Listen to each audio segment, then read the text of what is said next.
Selamat datang di perkuliahan Fisika Dasar 2. Pada pertemuan minggu ketiga ini kita akan membahas mengenai struktur atom dan penentuan umur.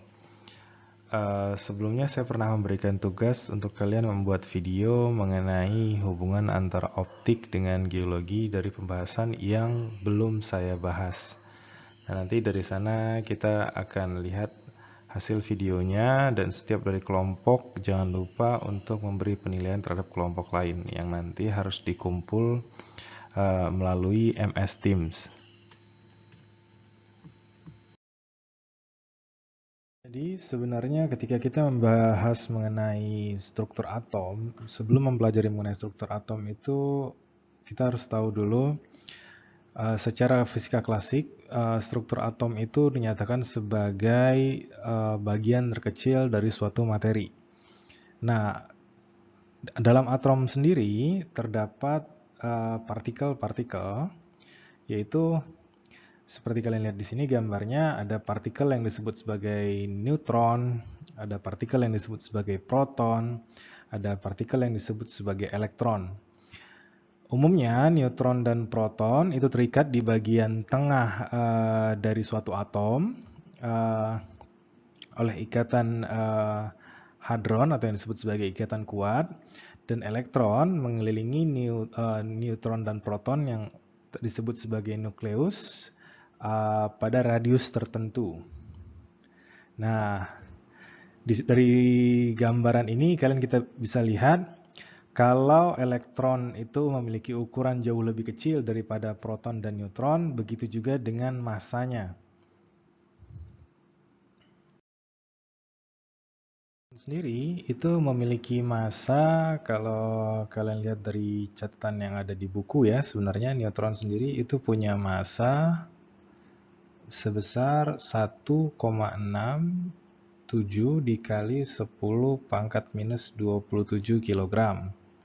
Sedangkan proton itu memiliki massa 1,67, berbeda di angka desimalnya ya, kali 10 pangkat minus 27 kg. Sedangkan elektron sendiri itu memiliki massa 910,9 kali 10 pangkat minus 33 kg. Nah, ini perbandingan massa dari ketiga partikel ini. Nah, itu adalah partikel-partikel utama dari suatu atom. Jadi sebenarnya partikel masih banyak lagi ya, ada nanti partikel lanjutan.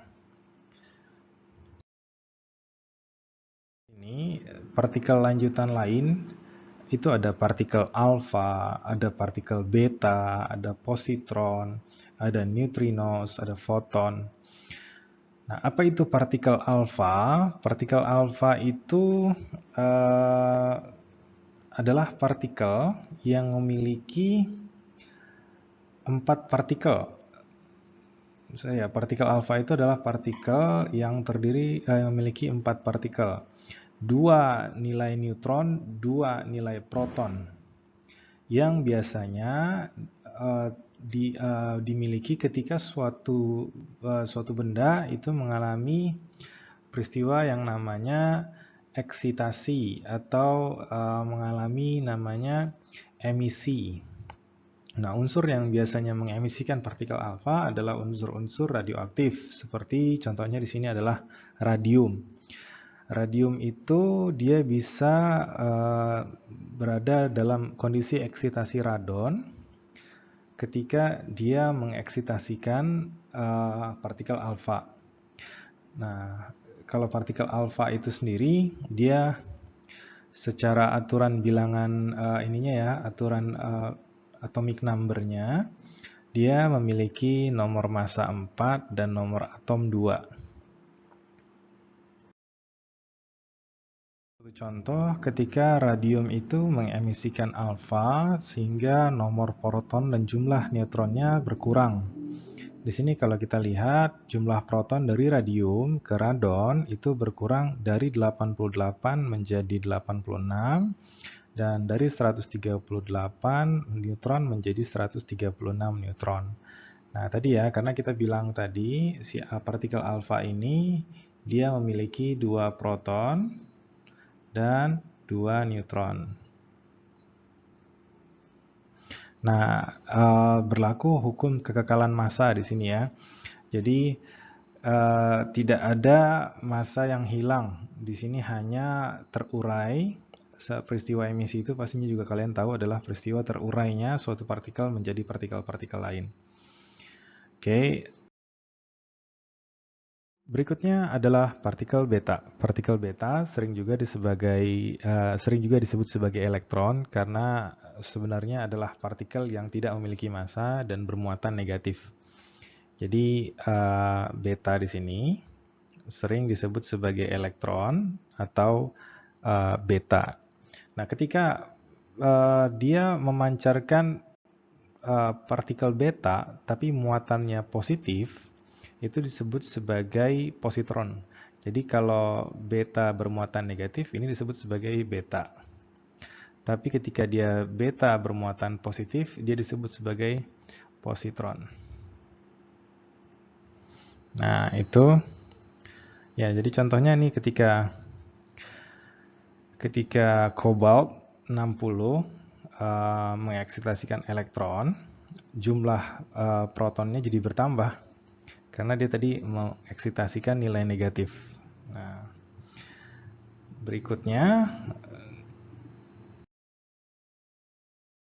kita akan membahas mengenai partikel gamma. Tadi kita sudah bahas mengenai partikel alfa, di mana alfa itu mempunyai 2 proton dan 2 neutron.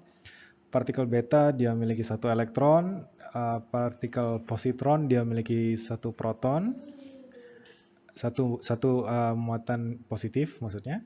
Nah, sekarang kita bahas mengenai gamma foton atau paket energi yang tidak memiliki muatan dan tidak memiliki massa. Nah, ini terradiasikan dari cosmic ray, salah satu contohnya. Energi yang dimiliki dari gamma foton ini kurang lebihnya biasanya kita bahas ketika kita melanjutkan materi ini ke fisika modern. Nah, secara sederhana, energi dari suatu foton yang dipancarkan dari suatu partikel dituliskan dengan persamaan E sama dengan H dikalikan F, di mana H di sini disebut sebagai konstanta Planck.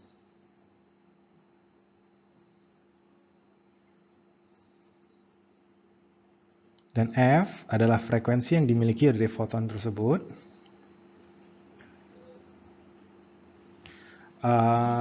Dan di sini frekuensi setiap foton itu berbeda-beda secara diskrit ya, tidak secara kontinu, artinya tidak di seluruh range frekuensi ada energinya, tapi dia pada frekuensi tertentu saja.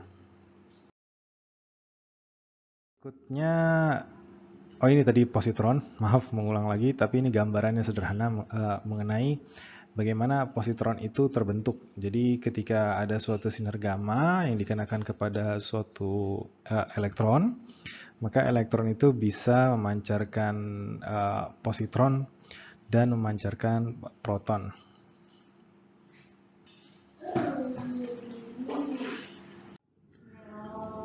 Nah, sebelumnya saya juga sudah tunjukkan gambar dari bentukan dari atom tersebut. Jadi sebenarnya tadi gambar yang awal itu adalah gambaran sederhana dari bentuk atom, tapi tidak sebenarnya kondisi bentuk atom seperti itu. Jadi tidak bisa kita nyatakan dengan jelas bahwa proton dan neutron itu ada di tengah dan elektron itu mengelilingi dengan pasti seperti planetary model.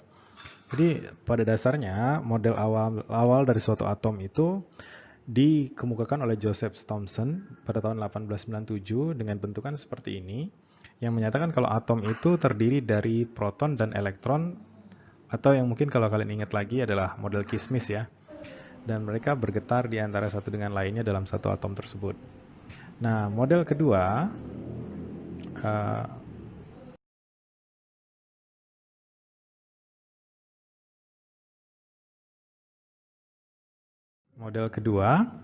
yaitu adalah model dari Ernest Rutherford.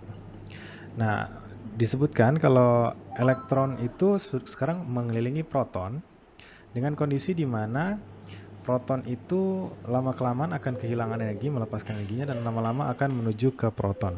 Kekurangan dari model Ernest Rutherford yaitu adalah tidak dapat menjelaskan kestabilan atom.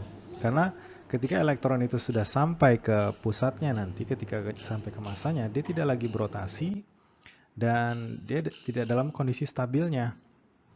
Dan yang kedua, yang ketiga ya berarti ya, setelah Ernest Rutherford pada tahun 1911 ini,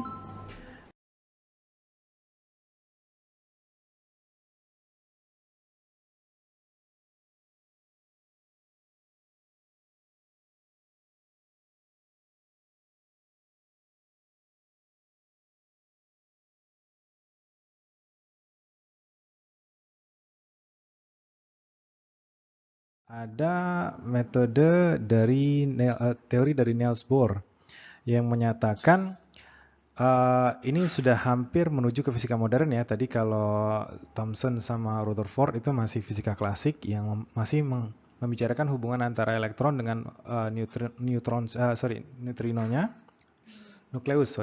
nukleusnya itu berinteraksi dengan hubungan dari elektromagnetik saja, tidak membicarakan mengenai spin rotation dan lain-lainnya. Nah, kalau Niels Bohr sebenarnya juga masih belum membicarakan itu, tapi dia sudah membicarakan adanya kulit-kulit elektron. Jadi elektron itu hanya merotasi dari nukleus, dari kulit-kulit tertentu saja. Nah, kalau kalian ingat lagi ada kulit K, ada kulit L, ada kulit M, di mana kulit K itu dia N-nya 1, L itu N-nya 2, M itu N-nya 3, dia berotasi seperti planetary model. Nah, di sini Niels Bohr sudah bisa menjelaskan mengenai kestabilan atom. Dia juga sudah bisa menjelaskan model atom paling sederhana, hidrogen, tapi masih dikatakan tidak sempurna karena Niels Bohr sendiri tidak bisa menjelaskan model atom yang lebih kompleks dari satu partikel seperti hidrogen. Nah, berangkatlah.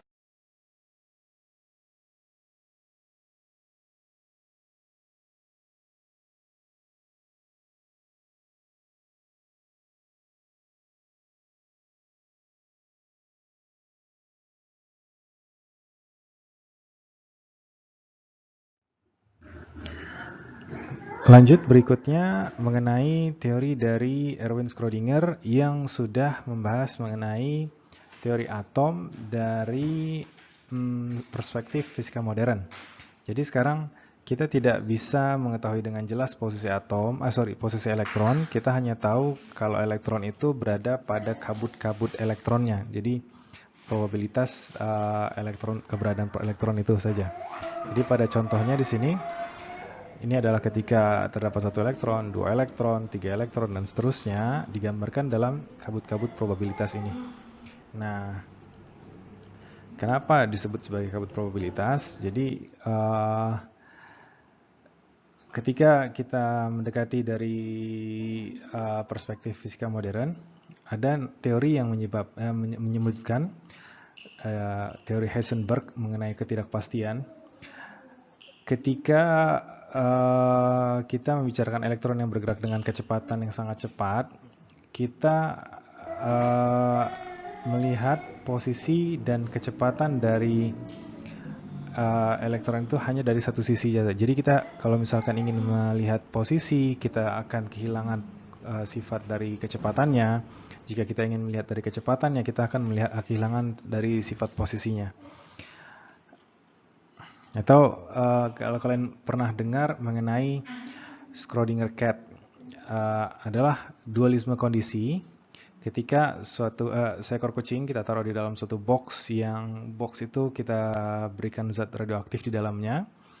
Sebelum box itu kita buka, kita akan ada dua kondisi di mana kucing itu dalam kondisi mati di dalam box atau kucing itu dalam kondisi hidup di dalam box.